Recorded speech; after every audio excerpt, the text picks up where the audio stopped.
तो भगवान ने द्वार खोला, माई अंदर आई। भगवान ने कहा आज कोई नहीं है। माई ने कहा तो क्या? नंद नंदन मैं तुम्हें देखने आई हूं।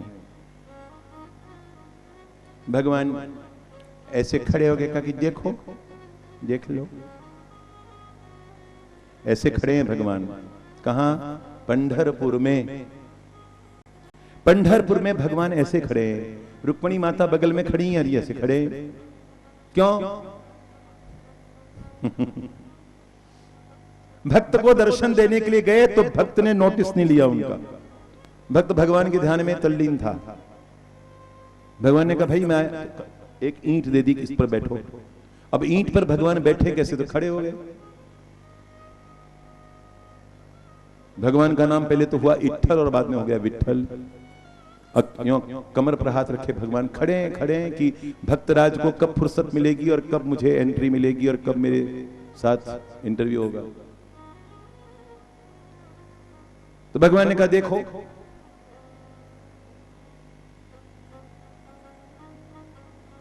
तेरे चेहरे से नजर नहीं हटती, नजारे हम क्या देखें। उस पुण्यमयी देवी ने यूं बाहें पसार कर कहा, नंद नंदन एक बार मेरे हृदय से लग जाओ। उस मलिन वसना, पंकिल तना, धूल से भरी हुई, पसीनों से लथपथ, मैली कुचैली कुंजड़ी फल बेचने वाली, शाक सब्जी बेचने वाली, भगवान लिपट गए उससे।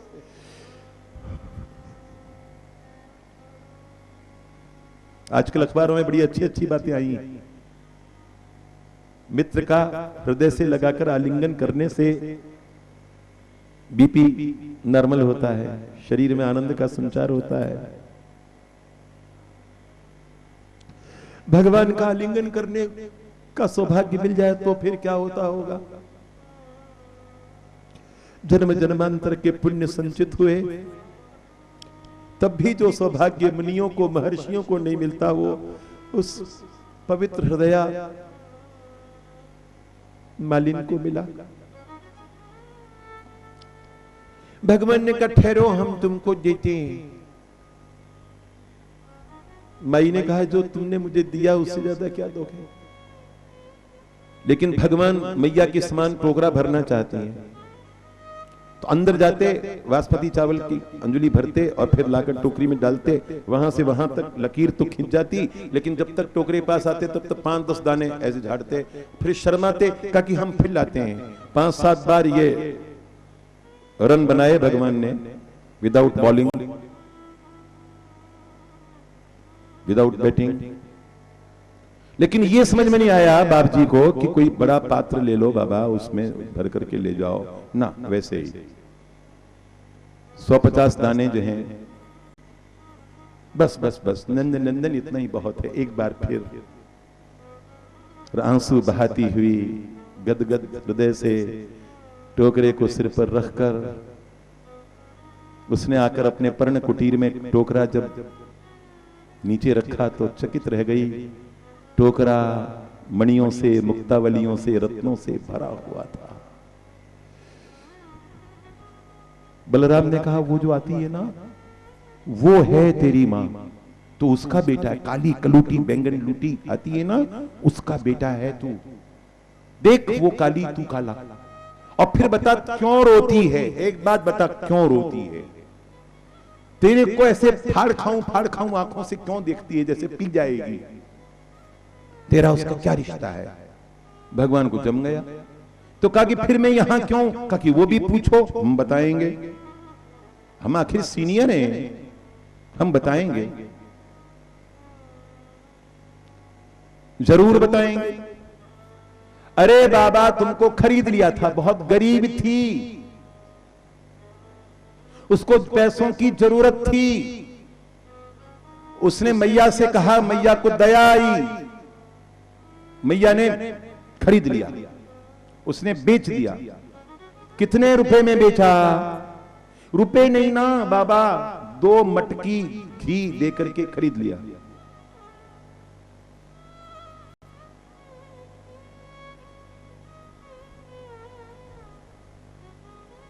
बाद में वहां बैठा दो ननकी राम जी के पास में, ताकि दोनों सिक्योर रहें, दोनों को कोई खतरा न रहे, दोनों एक दूसरे की रक्षा करेंगे। सच्चिदानंद भगवान की। इस समय सबको आवश्यकता है तो भगवान की कृपा की आवश्यकता है। लखनऊ वाली बहन जी को भगवान की कृपा की आवश्यकता है, बंगाल वाली दीदी को भगवान की कृपा की आवश्यकता है, पटना वाली भाभी जी को भगवान की कृपा की आवश्यकता है, दिल्ली वाली भाभी जी को भी भगवान की कृपा की आवश्यकता है, और चेन्नई वाली अम्मा को भी भगवान की कृपा की आवश्यकता है। करुणानिधि को भगवान की कृपा की आवश्यकता नहीं है। हे भगवान कृपा मत करना।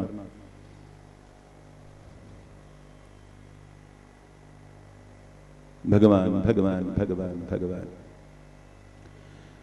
बलराम जी की बात सुनकर के भगवान को बड़ा रोष हुआ। सिर्फ 2 मटके घी में मुझे खरीद लिया, इतना सस्ता हूं मैं। सीधे गए मैया के पास। मैया ने सीधा कलेवा लेने आया होगा। नहीं आता। ठुनक करके खड़े हो गए। तू मेरी मैया नहीं है। यशोदा मैया ने कहा क्यों नहीं हो? नहीं है, तू मेरी मैया नहीं है। यशोदा मैया को हंसी आई, कहा कि मैं क्यों नहीं हूं? तो बता, मैं काला क्यों हूं? तो गोरी क्यों है? बाबा गोरे क्यों है? मैया को हंसी आ गई। सोचा कि ये दुष्टता उसकी बलराम की है, उसने कान भरे हैं इसके। तो कहा कि फिर तू किसका बेटा? अरे झूठ बोलती है, शर्म नहीं आती है तुझे? इतनी बड़ी है तू। मेरे को सेब खरीदा था ना तूने फल बेचने वाली माई से, 2 मटकी घी दिया था तूने। मैं सब जानता हूं, मुझे सब बता दिया। यशोदा माता ने कहा बेटा मेरा बेटा है तो। नहीं, तुम मेरी मैया नहीं है। बाबा की कसम खाएगी? कोई भी देवी अपने पति की शपथ कहां खाती है? मैं अपनी शपथ खाती हूं, मेरे सिर की शपथ खाती हूं। तो जब तू मेरी मैया है ही नहीं, मैं तेरा बेटा हूं ही नहीं, तो तू तेरे छिल की कसम खाए तो मुझे क्या? तू मेरी कसम खा सकती है क्या? बेटे की कसम भी कैसे खाएं? भगवान ठुनकते रहे, मैया व्यग्र होती रही। सूरदास जी कहते हैं, सुनहु कान बलभद्र चबाई, जनमत को ही धूत, जन्म से ही धूर्त है। सूर श्याम मोहि गोधन की सौ, मैं अपने गोमाताओं की शपथ खाकर कहती हूं, मैं माता तू पूत, मेरा बेटा है तू।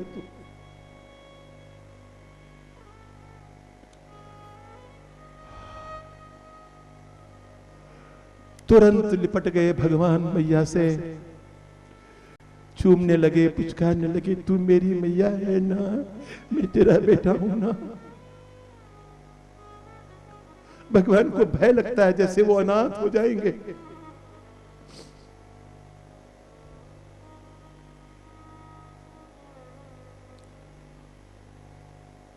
एक देवी ने मुझसे कहा कि बेटी नहीं होती, कोई बताइए ना।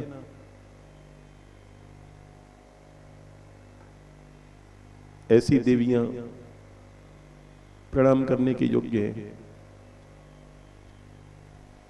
बेटों के लिए सब ललचाती हैं, बेटों के लिए सब मरती हैं, बेटियों के लिए अनेक देवियां मैंने देखी हैं, उनके बेटे ही बेटे होते हैं, तरस जाती है कि बेटी हो। अवश्य होंगी, जरूर होंगी, लेकिन न हो तो क्या करना चाहिए? अरे यशोदा माता को स्मरण करो ना।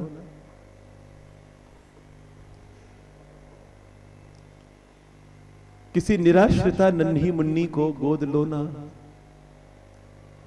परम पुण्य का, जन्म जन्मांतर का अक्षय पुण्य प्राप्त करो ना।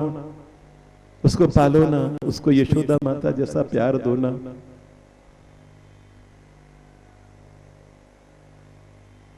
यदि उतरन में ठाकुर साहब इचकी को गोद ले सकते हैं तो तुम किसी अनाथ कन्या को गोद क्यों नहीं ले सकती?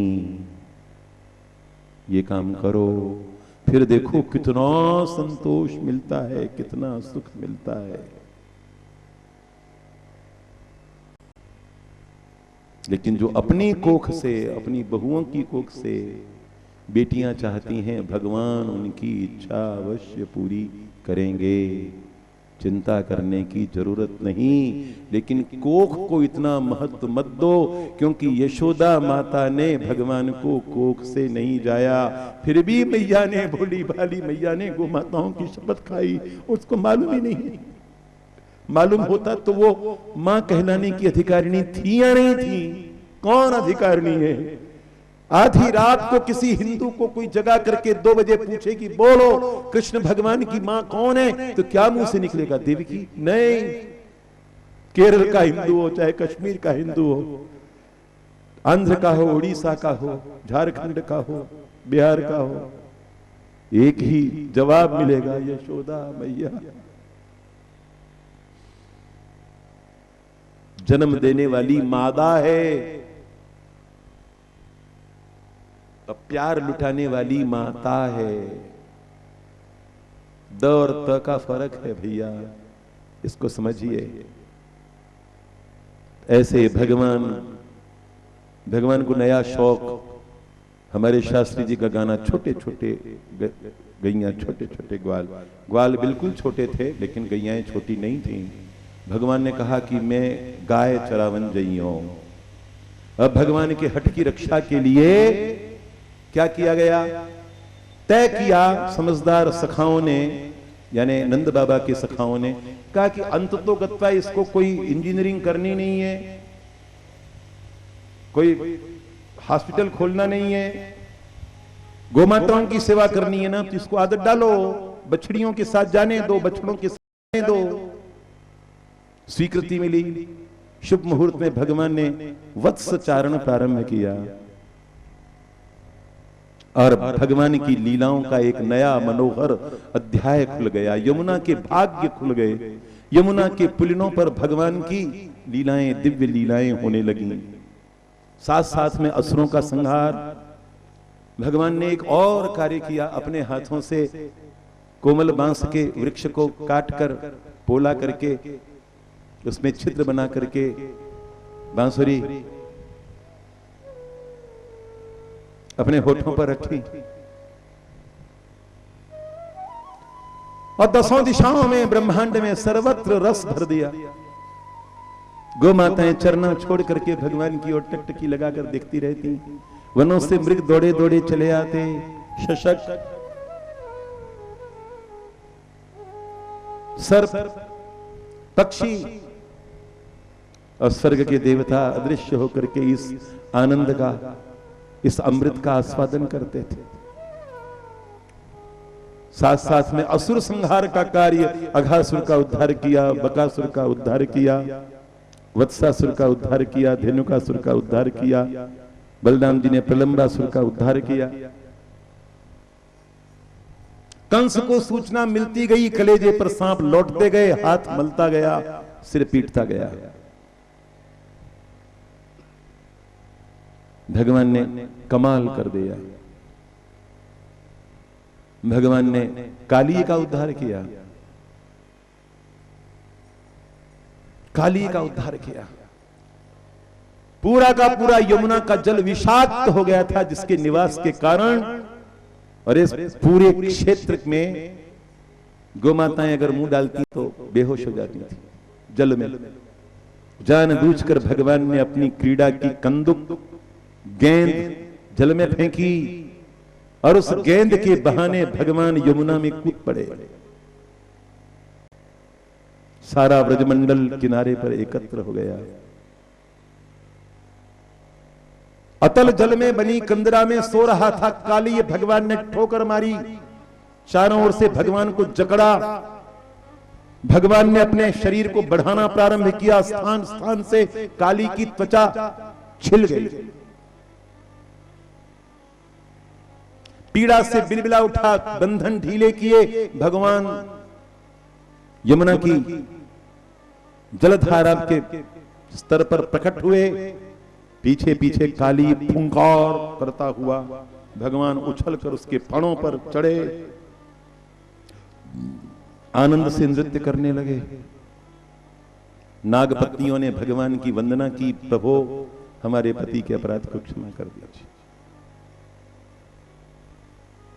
भगवान ने कहा, मेरे वृंदावन की सीमा में, मेरे व्रजमंडल की सीमा में, मैं यमुना के जल में तुझे नहीं देखना चाहता। जहरीले कीड़ों का मेरे वृंदावन में क्या काम, जहरीले कीड़ों का।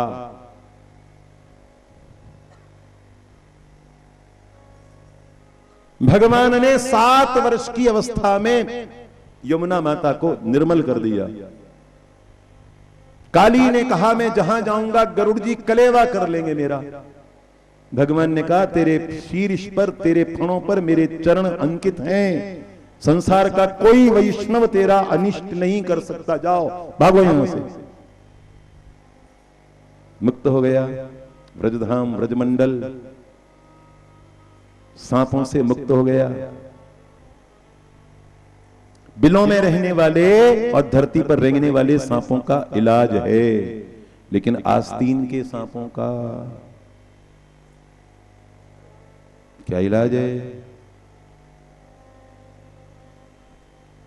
जो समझदार सर्प हैं वे बिना छेड़े किसी को काटते नहीं, फुंकारते भी नहीं है, लेकिन जो जहरीले कीड़े हैं वो जहर उगलने के अलावा कुछ नहीं करते। तुम्हारे पुरखों ने कहा है, पयपानम भुजंगानाम केवलम विषवर्धनम। दोनों नेताओं ध्यान से सुनो, सांप को दूध पिलाने से केवल जहर ही बढ़ता है।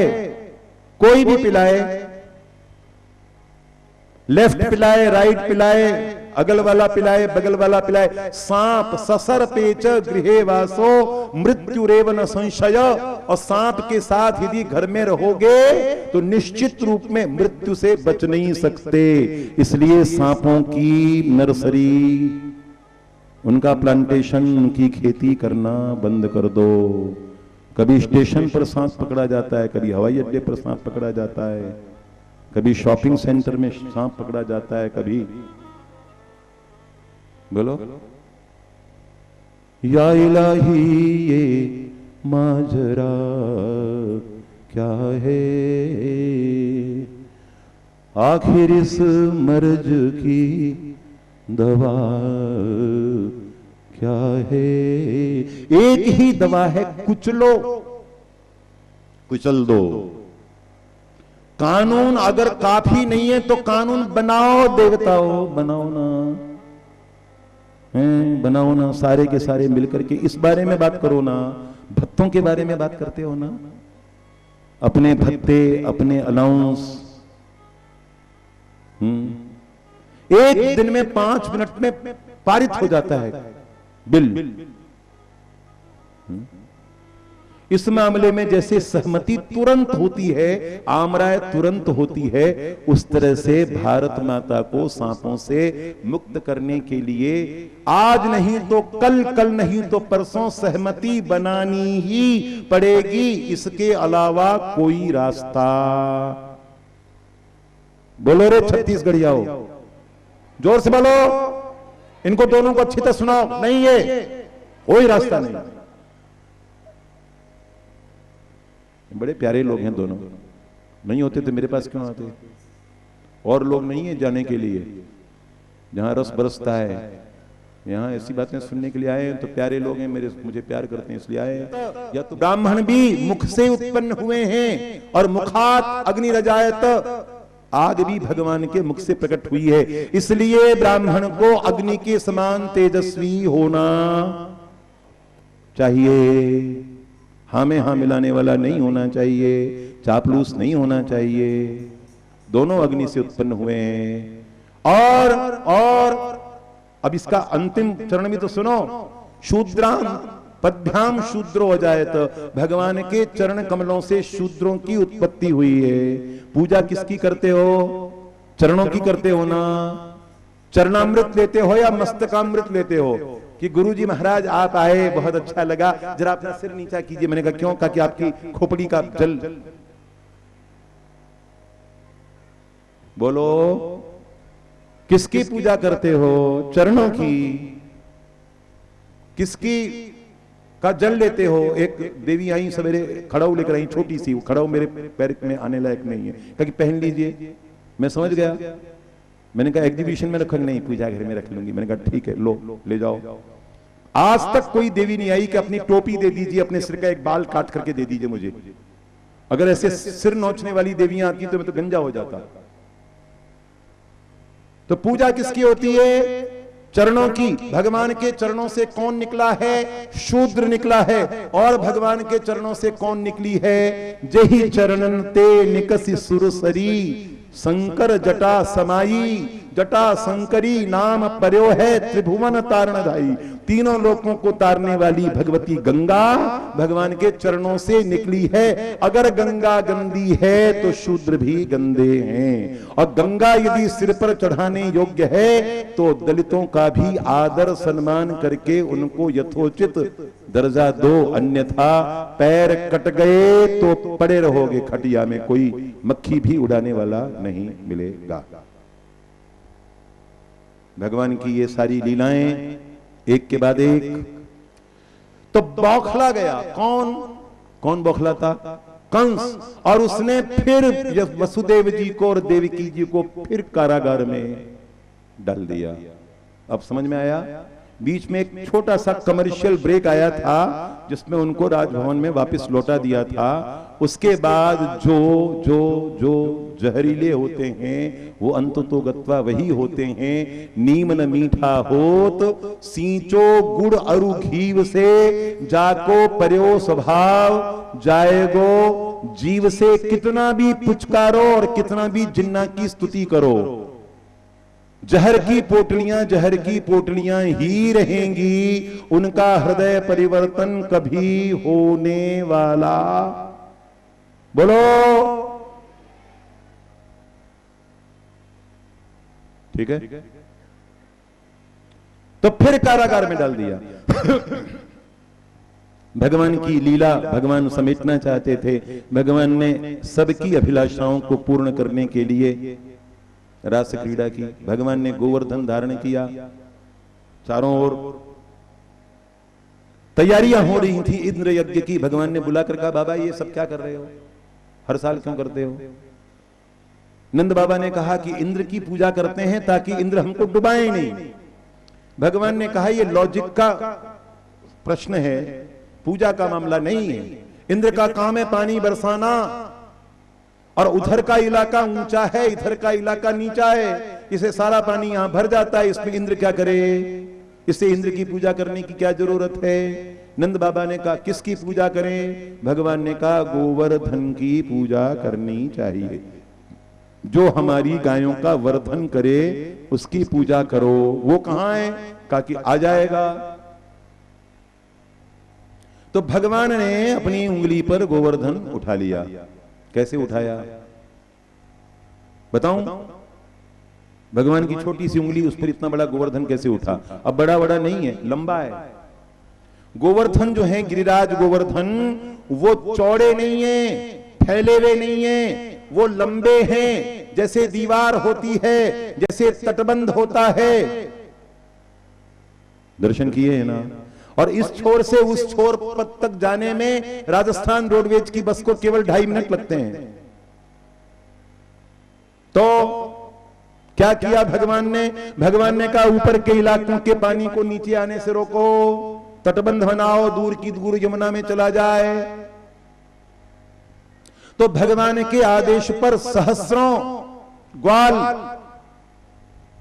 व्रजवधु में विराट श्रमदान महोत्सव, और देखते देखते गोवर्धन खड़ा हो गया, उठ गया। जब कोई बिल्डिंग बिल्ड होती तो कहते हैं बिल्डिंग उठी, और जब कोई ढांचा मिस्मार होता है तो कहा जाता है ढांचा गिरा। 6 दिसंबर 1992 को क्या हुआ था? ढांचा गिरा था। अब हम क्या करना चाहते हैं? मंदिर उठाना चाहते हैं। यानी निर्माण का मतलब है उठाया, और ध्वंस का मतलब है, बोलो ना, गिराया। भगवान ने गिराया या उठाया? उठाया। कहां उठाया? किस पर उठाया? उंगलियों पर उठाया। भगवान के संकेतों पर ही तो गोवर्धन उठा, पहले क्यों नहीं उठा था? इंजीनियर्स और आर्किटेक्ट के संकेतों पर, उनकी उंगलियों पर बिल्डिंग्स उठती हैं। और तुमको भरोसा नहीं होता है तो ईमानदारी से बोलो, भागवत के सामने बैठ करके यानी कथा सुन रही हो, कि तुम अपने अपने पतियों को अपनी उंगलियों पर नचाती रहती हो कि नहीं नचाती रहती हो? ईमानदारी से बोलो, बोलो। अभी तुम नहीं हो, ठहर जाओ, तुम मत बोलो। तो आप लोग बोलिए, नचाती हैं कि नहीं नचाती हैं? अरे भुक्त भोगियो, यहां तो अपनी पीड़ा कह दो, यहां तो सच का सामना करो भाग्यवानों। बोलो हाँ हाँ, बेचारे भोगी भोगे। अब अपनी उंगलियां देखो और इनके भारी भरकम शरीर देखो। अगर ये उंगली पर खड़े हो जाए तो उंगली की चटनी हो जाएगी कि नहीं हो जाएगी? लेकिन हकीकत यह है कि प्रत्येक भाग्यवान महिला ने अपने अपने जमाने में, और कुछ तो जिंदगी भर, अपने पतियों को अपनी उंगलियों पर नचाती रहती हैं। ये बेचारे गरीब नाचते रहते हैं। नाचो, अपनी पत्नियों की उंगलियों पर नाचो, किसी बाजारू औरत के इशारे पर मत नाचो। अपनी पत्नियां, अपनी देवियां, उनके उंगलियों पर नाचना बुरी बात नहीं है, लेकिन नचाने वाली को देखना चाहिए कि दुरुपयोग तो नहीं कर रही हो। परिवार को जोड़ने के लिए नचाओ, परिवार को तोड़ने के लिए बोलो। क्या बोलेंगी वो? तो कुछ बोला ही नहीं जा रहा, तो बोलती सिट्टी पिट्टी गुम हो गई इनकी। इन्होंने सोचा ही नहीं था कि सच का सामना करना पड़ेगा, हार्ट सीट पर बैठना पड़ेगा। खैर, भगवान ने गोवर्धन उठाया। अब भगवान ने गोवर्धन उठाया तो गोवर्धन को देखना भी तो चाहते हैं। भगवान स्वयं चतुर्भुज रूप धारण करके गोवर्धन पर विराजमान हुए, और सारे के सारे ब्रजमंडल के नर नारियों का नैवेद्य और उनकी श्रद्धा उन्होंने स्वयं स्वीकार की। तो ब्रजमंडल के सारे ब्रजवासियों ने कहा, अरे हमने इंद्र को तो कभी देखा नहीं, लेकिन गोवर्धन ने तो हमारी श्रद्धा स्वयं स्वीकार की है। इंद्र जी पधारे, ब्रह्मा को लेकर आए, कामधेनु को लेकर आए। कामधेनु ने अपने दूध से भगवान का अभिषेक किया। इंद्र ने और ब्रह्मा ने भगवान की अभ्यर्थना की। भगवान अब तक गोपाल थे, उनका एक नया नाम हुआ गोविंद। कितनी तथ्यपूर्ण, कितनी मार्मिक कथाएं। भगवान पहाड़ को नहीं उठा सकते क्या? भगवान ने अनंत कोटि ब्रह्मांडों को उठा रखा है। पहाड़ भगवान के लिए क्या चीजें? लेकिन भगवान ने विराट गोवर्धन का निर्माण करवाया और स्वयं गोवर्धन का रूप धारण करके सबकी श्रद्धा का अर्घ्य स्वीकार किया, और लोगों को बताया कि हर काम के लिए देवताओं के पास मत भागते फिरो, अपने भाग्य का स्वयं निर्माण करो। अपनी भारत माता को स्वयं बनाओ, अपने शत्रुओं का स्वयं मान मर्दन करो, और बर्मा की सीमा से लेकर के और बलोचिस्तान तक भारत माता को फिर से अखंड बनाओ। ये भगवान की लीला का संदेश है, मैसेज है। तो भगवान वो नारद जी आए, उन्होंने कहा कि ये कब तक क्या करते रहोगे, क्योंकि इस बीच में रासलीला भी हो गई। अपनी संपूर्ण आराधिकाओं को, उपासिकाओं को तृप्त करने के लिए, उनके प्रेम को परिपूर्णता प्रदान करने के लिए भगवान ने शरद चंद्रमा की पवित्र चांदनी में पवित्र यमुना तट पर महारास का प्रारंभ किया। भगवान का नाम है रस, पृथ्वी का नाम है रसा, और भगवान जो लीलाएं करते हैं, जिससे रस की वृष्टि होती है, उसका नाम है रास। और ये रास नहीं है, महारास है। भगवान के महारास को देखने के लिए और उसका आनंद प्राप्त करने के लिए स्वर्ग के देवता अपने दिव्य विमानों में आकर के उपस्थित हुए, और संसार की अद्वितीय भगवान की लीला, जिसको स्मरण करके आज भी प्रत्येक भक्त आनंद से विभोर हो जाता है, भगवान का महारास। बरस रहा रंग गोपियों के संग संग, श्याम नाचे वो शाम नाचे रे गोकुल में धूम मची रे सखी धूम मची रे। बरस रहा रंग गोपियों के संग संग शाम नाचे वो शाम नाचे रे गोकुल में धूम मची रे सखी धूम मची रे।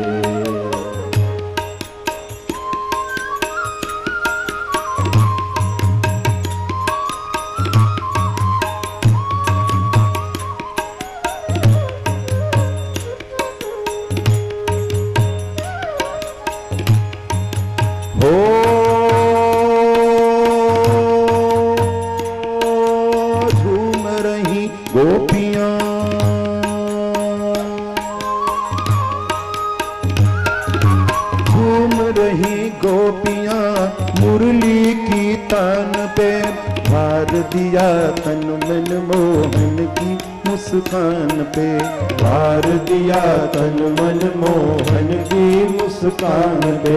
झूमे अंग अंग श्याम सुंदर का संग मधुर लागे वो मधुर लागे रे गोकुल में धूम मची रे सखी धूम मची रे। बरस रहा रंग गोपियों के संग संग श्याम नाचे वो श्याम नाचे रे गोकुल में धूम मची रे सखी धूम मची रे।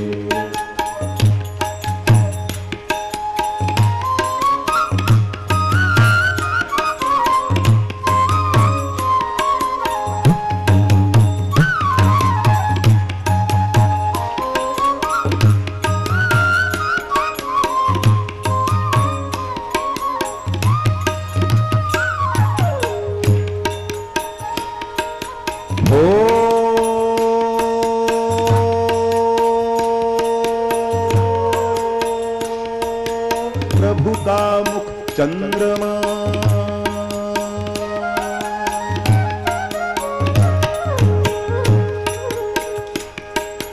प्रभु का मुख चंद्रमा गोपियां चकोर हैं माखन के चोर प्रभु मन के भी चोर हैं। माखन के चोर प्रभु मन के भी चोर हैं।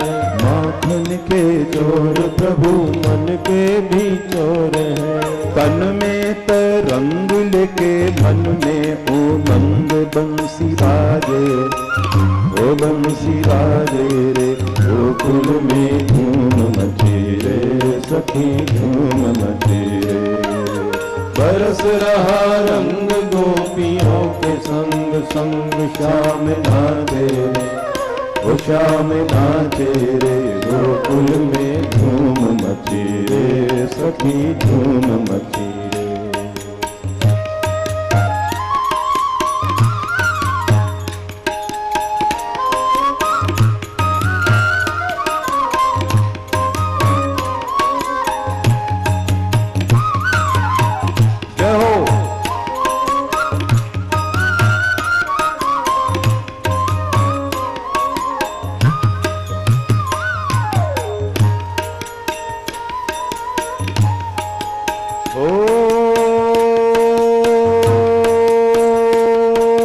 झूम रही गोपियां